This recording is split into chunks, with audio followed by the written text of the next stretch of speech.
Andy Monroe interviewed Elon Musk. The link of the video is in the description. You are coming to the event and are coming, zooming in. Yeah. What's new in your world? Well, let's see. I guess right now I'm sort of debating the number of bots on Twitter with Parag on Twitter. Currently, what I'm being told is that there's just no way to know the number of bots. It's like as unknowable as the human soul, basically. So, because we have no idea what level of witchcraft and alchemy is needed to determine this bot percentage. Have you determined? I said, like, why not try calling people? But I haven't got a response. You know, like, have you tried calling people or something? You know. Like maybe try the answer? It's not a bot? No, I don't know. But I think like that would be one of the things to do, to say like, have you tried calling them, as opposed to like trying to read the tea leaves here? That's like impossible, you know. Elon, tell us a little bit about where we are at SpaceX, like how you fund the ability to go to Mars, but then also commercially still build a conventional space business domestically. I think this Russia thing was probably really good for SpaceX. If you want to just tell us a little bit about that. Sure. Well, the goal of SpaceX is to develop the technology that enables life to become multiplanetary and make humanity a spacefaring civilization, which I think is a very exciting, inspiring thing. And it's like one of those things where you can that I think just makes kids like be excited about the future. And we need things that are inspiring and exciting and make the future seem like it's going to be better than the past. Life can't just be about solving one miserable problem after another. It's got to be like what's inspiring and exciting. And I think that a future where we are a spacefaring civilization is one that we can all get excited about. And we can go out there and find out what's out there in the universe and what's the meaning of life, and you know, where are the aliens, and hopefully they're friendly and that kind of thing. You know, it's interesting. I do get asked about the aliens question a lot, and I've not seen any evidence of aliens. And I'll be the first to, you know, tweet about it or whatever if I see something. I mean, you'll tell us if you find them. I will tell you. I will definitely tell you if there's aliens. You know, I think it would be quite helpful for, you know, like if we found aliens, like probably SpaceX would get a ton more revenue, because people are like, oh man, aliens, we've got to upgrade our space technology pronto, because what if they're unfriendly, you know? It's like, you know, is the idea that you build basically the ability to do orbital cargo, take all those profits, launch Starlink, take all those profits and move it all into building something that can get to Mars? Is that the kind of rough plan? Yeah, pretty much. It's if there was like a three-slide PowerPoint, it would be pretty much as you described, which is develop rockets that are capable of taking satellites to orbit and crew to the space station.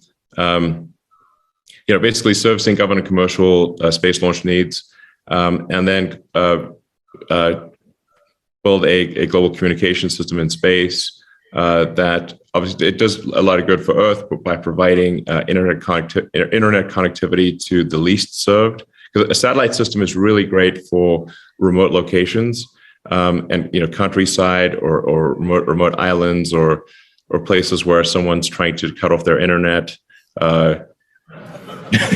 As a prelude to a war, we take down the communication system, like in Star Wars.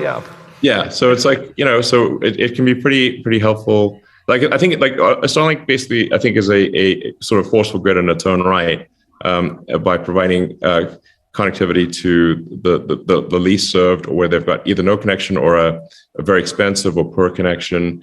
You know. We're connecting a lot of schools, remote schools in Brazil right now. I'm actually going to be headed there to sort of kick things off. But they've got a lot of schools that have no connectivity at all. And in a modern age, how do you learn with no connectivity? I mean, you get, I guess, old textbooks and stuff, but it's really you're at a huge disadvantage if you have no digital connectivity.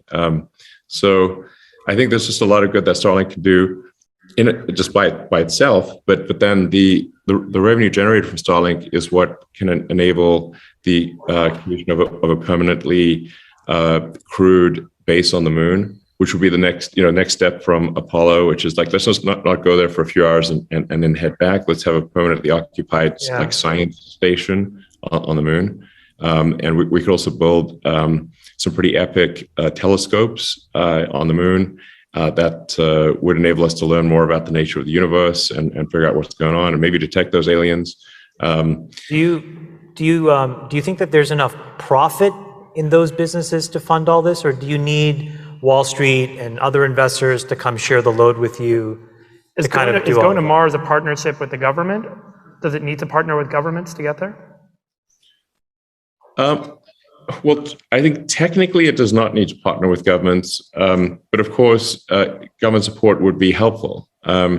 So, I mean, it's going to be very expensive to build a self-sustaining city on Mars. Like, in order for us to become multiplanetary in a way that's meaningful, the key threshold is at which point does the city become self-sustaining, such that if the ships from Earth stopped coming for any reason, and it could be any reason, it could be World War III, or it could be just civilization subsided and just gradually got decrepit or something. But if the ships stop coming, if the resupply ships from Earth stop coming to Mars for any reason, does the city still survive? And that's like really a large base of resources that are needed on Mars. You can't be missing any one critical ingredient. And you can think of this like there are these various great filters, that perhaps stop civilizations. And one of the great filters is, will we become a multi-planet species or not? Will humanity be one of those species that passes the great filter of going beyond one planet and being a multi-planet species? And this is certainly something we will have to do at some point, because the sun is expanding and will eventually boil the oceans and destroy all life on Earth. So if you care about life on Earth, you should really care about life becoming multiplanetary and ultimately multistellar, because otherwise you're basically saying you're signing the sort of death warrant for all life as we know it. It's inevitable. And then there's also the various things that killed off the dinosaurs I mean, if you look at the fossil record, there have been 5 major extinctions that are sort of on the order of 80 to 90% of all creatures on Earth dying for a wide range of reasons. And then humans can also, with the World War III danger that other creatures didn't have, where we could do ourselves in by sort of misusing advanced technology and sort of just having some radioactive hellhole that's all that's left after World War III. So you could even characterize it potentially as, which will come first, World War III or life becoming multiplanetary on Mars?